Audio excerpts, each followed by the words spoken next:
we're just a couple of plebs talking about like what big organizations want to do, and at the end of the day, they do what they want to do and they deal with the consequences. But it does roll into a question here. So we do want questions from our listeners, and we'll put that call out every time we put a Niche Cast episode. We go to record an episode, so keep an eye on the Facebook and the Twitter. We'll put the call out for questions, and if you're listening to this, make sure you ask questions, because it gives us something to talk about, and then you can kind of deal with us that way as well.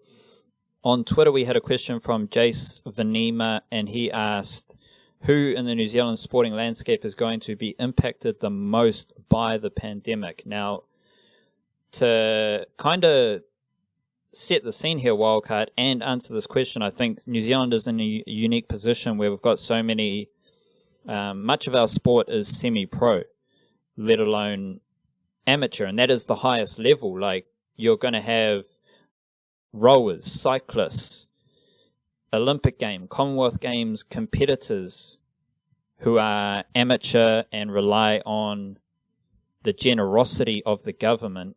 And something I heard last night actually was quite interesting. You should be your own government. Don't rely on the government. Be your own government, and, you know, be powerful within yourself so that you're not relying on the government, because, as I've seen in Narcos, governments can be a bit shady. So there's all those athletes, and New Zealand's unique because we are the greatest sporting nation in the world, kg for kg, and that's only because of all those other sports that we cover and that we don't cover, who are of an amateur and semi-professional level, who don't make a lot of money but still compete at an incredibly high level on the international stage. That is the foundation of the sporting greatness in Aotearoa. So I think it goes without saying, for that amateur and semi-pro level of Kiwi athlete, not the... it's funny because I just read this wildcard. I wrote about Corey Anderson and his like black caps and domestic cricket stuff of recent years. And then there was a comment from Ian West. Shout out to Ian West for leaving a comment there. He played 4 games for Parnell Cricket Club Prems through the season, got runs in 3 games and was back bowling by the end of it. Great guy, fitted in very well. So shout out to Ian West and shout out to Parnell Cricket Club in Auckland. But that's a club level, right? Like, that's like, so when I'm talking about amateur and semi-pro, I'm not talking about the club level.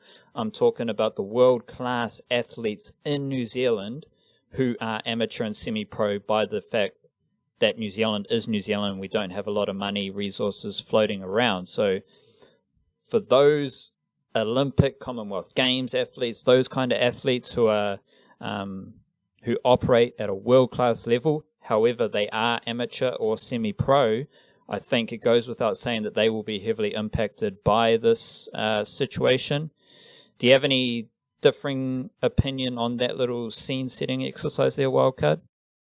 Yeah, I thought about this a bit over the last sort of 24 hours since we got that one in, and I came to a pretty similar conclusion as you there, I think. Like, the what we're going to hear about mostly, and also when people talk about, I can't remember if the question was directed economically, I think it was just the actual effect, but normally what people, mostly what people are talking about with that is the economic impact, which is the obvious one, and when they talk about that, it's generally from a perspective of rugby, and if it's not rugby, it's probably still rugby, and if it's not that, then it's cricket and maybe netball and sports like that. I think those sports at the top level, though, like Super Rugby, will figure something out.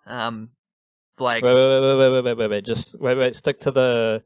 Do you have any of the semi-pro amateur? Well, that's where I'm coming back to. Like, those top ones will figure things out, because once they start playing again, sponsors come back, and I think the top of the tree tends to be taken care of. So I suspect, like, See, that's where I disagree with that, but carry on. Well, I think that's where the funk is. That's where the true interest of this question is. But carry on interesting, with the then. Because I don't have a major, like, other than the existing problems that are already there in terms of, like, domestic cricket in New Zealand, for example, isn't particularly well funded. There's a New Zealand A tour coming up later in the year to, well, where was it? India, I think, which, I mean, if New Zealand cricket is stumbling for cash, they might be in trouble there. They're quite lucky, though, with the timing of this. Well, I mean, lucky is not the right word, but at least they are fortunate in that one aspect that they got through most of their season and most of their Black Cap stuff. Although, I mean, there was one 2020 series they didn't get to host as well. But for the most part, they did get through a pretty big summer. So that helps, whereas the rugby season was early on, so it was more affected. But, like, rugby will be fine ultimately. There will be sacrifices made by everyone involved, sure. But I fear for the level below that, which is the one you're talking about. Like, I think already they've cancelled the which I don't know my rugby leagues well enough, I can't remember, but they've cancelled, it's either the top semi-pro thing, or it might be the highest one below that, I forget. But like, there's things like that where it's not just the economic thing, there's also like a year of people's athletic lives that won't exist now, you know, like there's a and this might even end up being the case in the NRL where they've got through 2 rounds, but I don't know, I figured they'll figure something out there. I'm not sure if that means merging seasons or whatever. The NBA's the interesting one here because they're the ones that are actually like capable of taking the lead. They already have taken the lead on this, so how they address things and come up with weird novel solutions, I think will be extremely impactful on how other sporting leagues around the world try to restart things and figure it out. But yeah, like at a grassroots level, I just worry that there will be a lot of money, but there's only so much money to go around in terms of relief funds and stuff like that. So I really do worry about how well that cash will trickle down to those athletes who aren't making a full living of their sport. Many of them, yeah, like this was going to be an Olympic year. There still will be the 2020 Olympics in 2021 for branding reasons. But like they still have that in the focus, but now they've had a disrupted thing of preparation and all that. I don't know, like they're obviously, those athletes are a big worry, but the bright light of the Olympics at the end, like at the end of the tunnel, I think does help things. If this was coming straight after the Olympics, I think you might end up seeing people forced into like retirement or things like that sometimes. But even below that, like my worry as well is just grassroots sports, like just not international athletes of any caliber, just like regular old Joes. It's gonna be a weird one to figure out because there's no financial incentives to figure it out as well. Like they're not working for sponsors. They're like just people playing for fun and whatever, and football season would have meant to have been starting very soon. Rugby the same, all the winter sports are coming very close to when they would have been beginning, and in what shape or form they will happen this year is hard to say. And then what the fallout from that will be is also quite difficult because a lot of that stuff is built on volunteer work, and yeah, I don't know, it's a bit concerning, I'll say. That's one aspect which I don't know will get the recognition it should, because grassroots sport is the foundation of everything that comes above it. So that is a worry from my point of view, I think.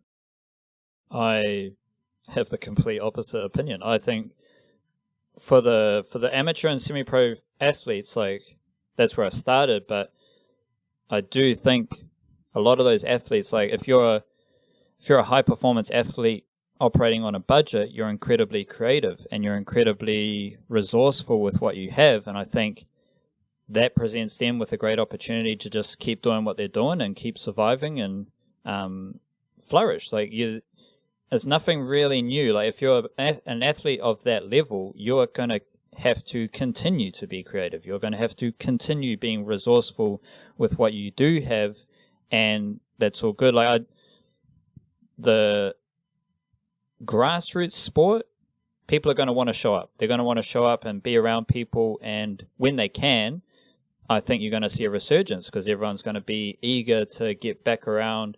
For many people around New Zealand, like their sports club is their community. So I think a lot of people are going to rally, and it doesn't really matter like if anything happens this year. Like there can be no grassroots sport, maybe a bit of cricket or summer activities at the end of this year, but the winter, say there's no winter sports, I think it's just going to ramp up people's desire and intensity to bounce back even stronger.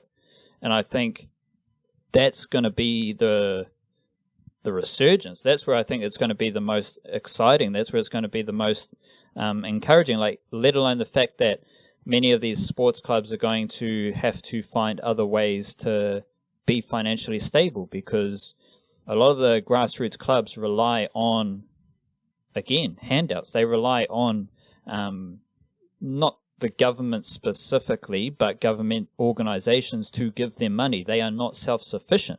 They haven't found ways to be self-sufficient. Yeah, grants and stuff as well, for sure. Yeah, like, I mean, a lot of those clubs come from pokey money. Well, if people aren't playing the pokies, as terrible as it is, a lot of these sports clubs are going to fail. And I think that goes to a wider narrative here, where those who, as we've talked about before, those with unstable foundations are going to be shook up. And that's just part of life. That's part of the kind of competitive process, is if you're doing a shit job and something like this happens, then you're exposed.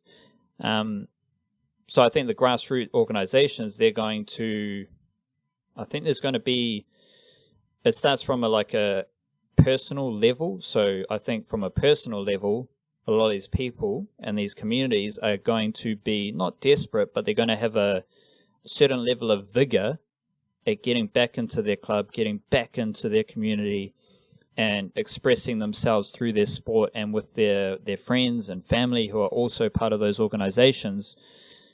And I think that's going to spread throughout the grassroots levels to a bit of a resurgence. And I actually think, I think grassroots is going to be okay once this blows over, because that's where you're going to see, because all these bigger leagues are so self-indulgent that they think like even the UFC, whatever it is, the NRL, whatever league is trying to have some sort of relevancy at this time, they're doing so because they think like, we provide so much joy to people. Like the NRL thought they were the backbone of Australian culture.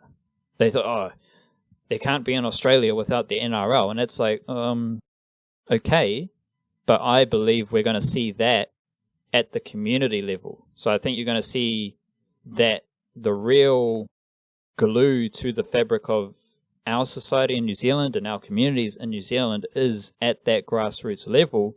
And that's where it's going to be more of a case of like, our community needs the rugby club. Our community needs the cricket club. Our community needs the soccer club. So we're going to build it up because that's what our community needs. We don't necessarily need to be watching the NRL on TV. I get my joy from popping down to the club every Saturday, seeing my folks, watching a bit of sport and enjoying the atmosphere. That's what I need. And I'm thinking of, the smaller towns or just smaller organizations, as you highlighted there with I think the grassroots word is the key there. So I think people might actually find that their local sports club and their local sports community is far more impactful and influential than the higher leagues, but the higher leagues think they are so much more impactful and influential to the lower clubs, which is a interesting dynamic. I do have more thoughts on a couple of those bigger organizations, if you want to take a little interjection here. Yeah, I'll just add in that in a funny way. I think you've kind of put my mind at ease there a bit, because like what I was talking about was that financial side of things and the grant money and the pokey money, that kind of thing. And I would be surprised if there aren't a lot of or at least a few sporting clubs who have been important backbones in their societies in their little communities rather, over the last, we could go back 100 years, who do fold or merge or have to take drastic measures in some way or another because of this. But I agree with your point about the people power though, and I think that sort of puts that thing at ease, because Yeah, I mean, as Iggy Pop would put it, a lust for life, eh? Like, afterwards, people are going to want to get out in societies and just, like, live it up, and that's a big part of it. Big part of the communal thing is the sporting, the local sporting scene, which has not been a big factor, maybe, or at least was a slipping factor, I think, maybe, over the last couple decades, and we see this quite drastically, and I'm going to say these people are a significant part at fault for this as well, and how, like, the Herald and stuff keep just, every time there's a cut, like, there's people getting cut and made redundant or whatever, they're always picking on the like the local reporters and stuff like that, because they don't speak to the bigger market or whatever, and local sport coverage tends to be one of the very first things they rip out, and I'm sure that's had an impact on the way that sports clubs have worked. But this could be an opportunity to bounce back better in a way we haven't seen for a long time. So you've put my mind at ease a bit on that matter. And maybe that's a word of encouragement to those people who are involved at that grassroots level. Like, maybe I don't really want to be in a position of, like, offering advice and shit, because anyone who's involved will know better than me the hardships they are facing right now, because I'm not presently involved in grassroots sports. But that's the encouragement is to focus on what's right in front of you, focus on what's around you, focus on that level of sport. Like, don't look to the big bright lights for your enjoyment in your community. Look to down the road, look around the corner, look at the community that you're a part of, because that sports club is also going to provide, like, if there's someone in the club who needs support, that's where you're going to get your support from. If there are people who have enough to give to other people, that's the route they're going to use to give to people. That's the whole basis of a community. So, in bouncing back from this kind of situation, that may be one of the best ways to do it, is to just amp up your local sports club, get around them, and just support them and support those within your community, because they are in danger, like, for sure, but it's also a fantastic opportunity just to double down on the community level, double down on the grassroots level, and shore up those foundations. To get back to the specific question, so maybe that's a positive impact. Do you agree there? Like, that might be a positive impact on grassroots sport. Well, hopefully, yeah. Hopefully it will be. I mean, and they need it more, like, in terms of that support. Yeah, so in answering the question, who might have the most positive impact? This might be a contrarian answer, but the most positive impact might be to grassroots sport. Keep that in mind, and keep that in mind with your actions as well. Grassroots sport is only going to be hugely negative, have a huge negative impact on it if your actions are nil. But if your actions are based on, this is a great opportunity for grassroots sport, we're going to double down on grassroots sport, we're going to double down on our community, then it can have a positive impact.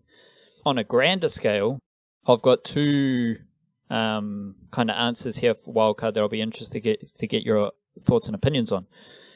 Prior to this whole corona situation, I was paying loose attention to a situation with New Zealand rugby and a little bit of angst between the various players in rugby within New Zealand, not necessarily New Zealand rugby. You've got the kind of it's funny that we started this off with, like, crime discussion, because on the one hand you do have El Patron, which is New Zealand rugby, and then you've got the bosses of all the plazas, or the traffickers, and all the smaller folk around Aotearoa. And there's, again, I'm no rugby expert in New Zealand, but I do pay attention to the landscape, and it seemed like there was a bit of angst between those traffickers and those smaller players and the jefe of their community and all those people, and then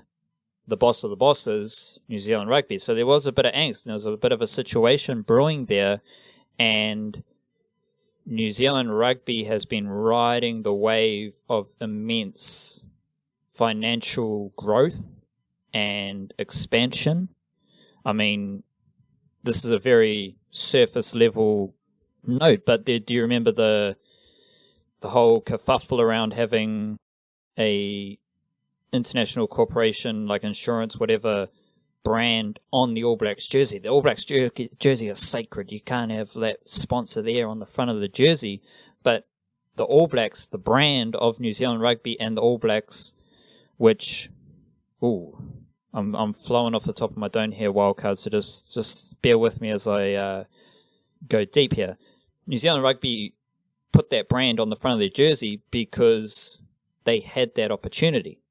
They had that possibility that was available to them based on the interest and power of their brand. Now, what they also did is they branded everything All Blacks. So you've got the All Blacks Sevens. You've got the Māori All Blacks.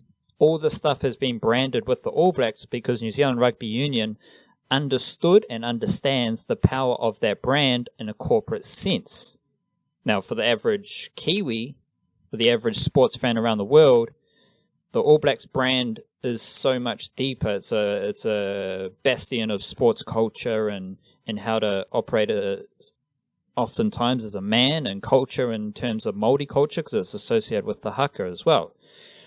But from a corporate sense, New Zealand Rugby was doing so well that they could see that there was another level. And the next level was, if we expand the All Blacks brand out to different teams and different avenues to ensure that that the All Blacks brand brings in that money, and then we leverage that brand to get more money. So I use that as a base for the argument that New Zealand Rugby has been doing very well, and they've been growing and growing and growing. Now, they've obviously been growing and growing and growing at the expense of the grassroots level in New Zealand, which is somewhat understandable considering the money's flowing in at the top. And then we've got this, at the grassroots level, like the playing numbers of clubs are down and all that stuff is down, and you might see clubs folding and stuff like that. So that led us to this point where there was a bit of a kickback from not a kickback because they're not getting any kickbacks really from New Zealand Rugby, but there was a pushback from the more provincial organisations against New Zealand Rugby literally weeks and months prior to the pandemic starting. So I think that might leave rugby in Aotearoa in a very interesting position. I don't want to say it's going to be good or bad. I just want to say it's interesting, and I think it's going to be. I think rugby in New Zealand is going to be the most impacted by the pandemic. I think that's like an overarching idea that will be interesting to observe and explore over the coming months. Perhaps the monopoly that rugby has in New Zealand might be impacted, or there might be, like a positive impact again. But then we have to also, I'm just thinking of the Wellington Phoenix, the New Zealand Warriors, the New Zealand Breakers who compete in Australia.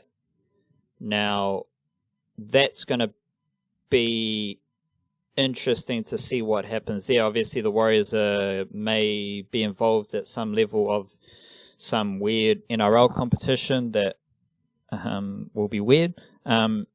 But going forth, the Phoenix, I'm just assuming that there's not going to be any sport played in the near future. I'm praying from that base level. So the Phoenix might be involved in the A-League, whatever, who cares?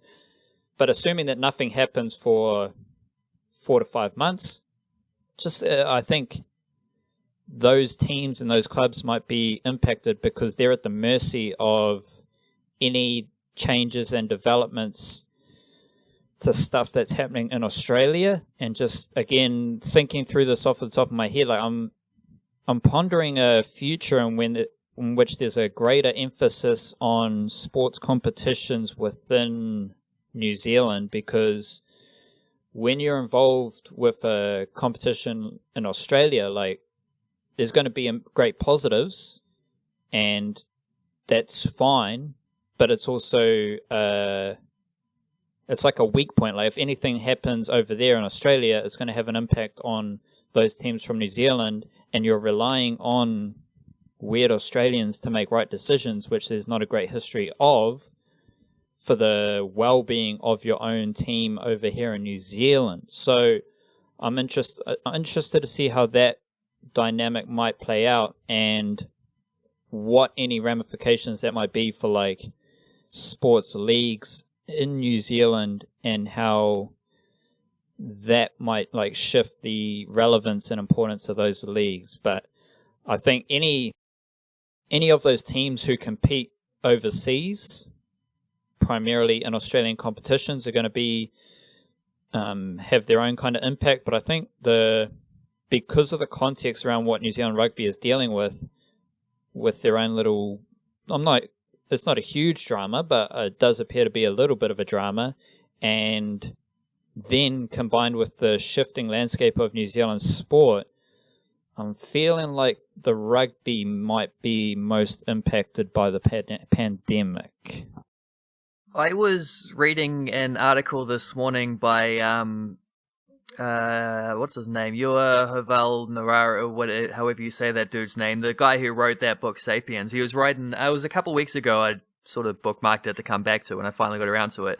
He was talking about like the way society can be changed kind of drastically by a big just happening like this.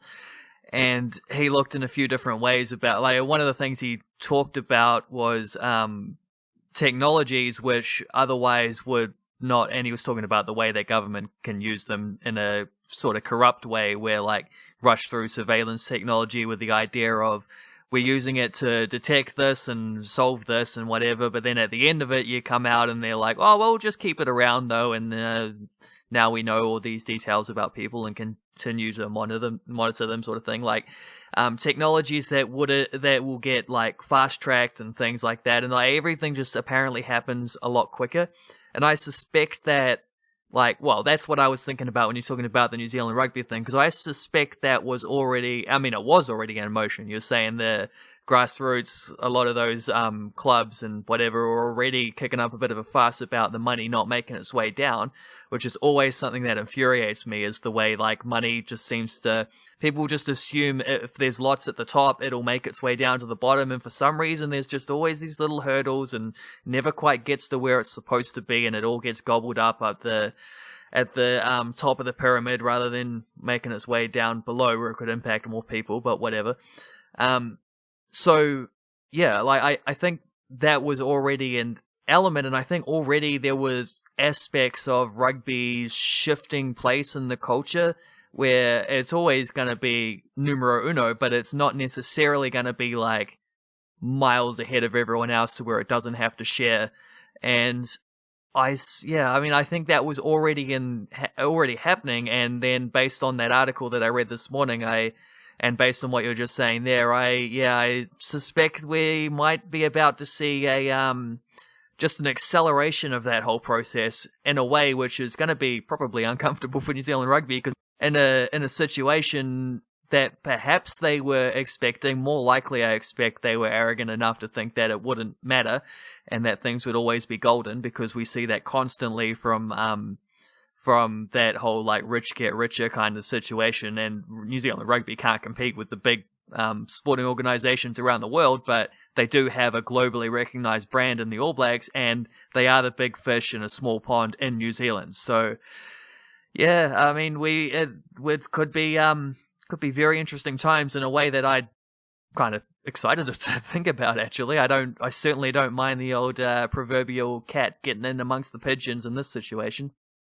Yeah, and that's I think, and just thinking about how like oh wow, this is like Corona heavy. It's but I think it's important. We're like, well, it's the only question we got, so it's led us down this path, which is kind of beautiful. There are a lot of like the stories of like how the coronavirus is gonna have a big impact on this shop down the road, and then this person can't do this, and then this company's got to lay off these people, and and this company thinks they're essential, but they're not essential, so they're going to run out of business. Like, to me, it's a very there's two quite clear paths you can take. You can take the path of like, this is going to have a very large negative impact on my business and or my sporting pursuits, or what I'm trying to do, or there is a far more like beneficial perspective and viewpoint and action plan, and that is that it's a time to change what you're doing, or it's a time to double down on what you're doing and just allow for those other structures to crumble away, and then you'll by that force you will be in a beneficial position. Like, you can, because everyone's in the same boat once again. Like, everyone's dealing with this shit. Everyone's dealing with losing money. Everyone's like, that's what makes it weird when a lot of these big organizations are asking the government for assistance. Like, again, be your own government and maybe save some of your money, so when shit like this happens, you're not caught with your pants down. But what makes you so special that you go to the government when everyone else is in the same position? Everyone's in the same position, so it's like a leveling of the playing field to some extent, and then it's just up to you as a person, as a leader of an organization or whatever you are. It's up to you to do the best that you can in that situation. And I think for many of these organizations, for many people, for many athletes, whatever it is, it's about how are you going to operate now? How are you going to operate in, like, no one knows how we're going to emerge from this, so it's hard to, like, forecast. Like, like, you can't make a plan like, okay, once the quarantine ends, I'm going to do this, and this, because, definitely don't make plans in this kind of situation. Everything's changing all the time. However, you can view it as a beneficial circumstance for you, and that's what we talked about at the start of the lockdown, when we're talking about like how you can use it to benefit you as a person, your growth, your learning, investing in yourself, and stuff like that. It's relevant on a bigger level as well. Like, this might change how you do business. It might change your relationships with your business partners. It might change how you look at getting income and being self-sufficient, because asking for donations, asking for grants, and asking for basically handouts, that's all good when everything's honky-dory, when there's money flowing around, when we're dealing with like a positive universe, a positive world, everything was healthy in New Zealand before this. Everything was pretty damn healthy. There was a lot of construction going on. There was a lot of growth and opportunity. A lot of people coming to New Zealand to work and to spend money. And yeah, sure, of course, there's going to be pockets of New Zealand and communities that were struggling, as there always is. But on a general, broad level, everything was fairly good in New Zealand for a while up to this point. And so that's when you get complacent and you just like start to go into handout mode, because there are people handing shit out and you don't have to do anything. Well, now you've got to do something. Now you've got to get creative. Now you have to find new ways of being a self-sustainable, self-sufficient entity, whether it's a business or your own person, in this landscape. And that, to tie it back to the question, that's how it's going to impact these sporting organizations. That's going to how it's going to impact you as a person. You're either going to be impacted by losing a shitload of money, losing your job, and everything hitting the fan, and struggling with that. Or you're going to be impacted by some of those things happening and using it as a platform to leap into something else that you've always wanted to do, or to sharpen up your processes and operations so that you aren't so dependent on external factors. And it's just a fork in the road. You can either go down the negative route or the positive route, and that positive and negative in the sense that, like, okay, I'm going to attack this situation from a negative or a positive perspective, which is directly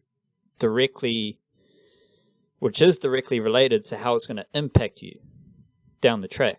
It's either going to have a positive or a negative impact on you, But I think the weirdest thing about this situation, Wildcard, is that you are in complete control of how it impacts you. You're not in control of like the shit that's taken away from you. You're not in control of the shit that you receive even. But you are in control of your mindset and what you're doing through this process and what you do to emerge from this process. That's what you're in control of, and that's ultimately where you're going to be. I don't know, I just kind of have this vision of being like jumping into a whirlpool and then being spat out the other side. Some people are going to be spat out into a beneficial situation, and some people are going to be spat out into a rather dire situation. But you have the power within yourself to dictate where you get spat out. Any questions? Leave a comment to this episode, or just wait for the call for questions next week and ask us some questions, because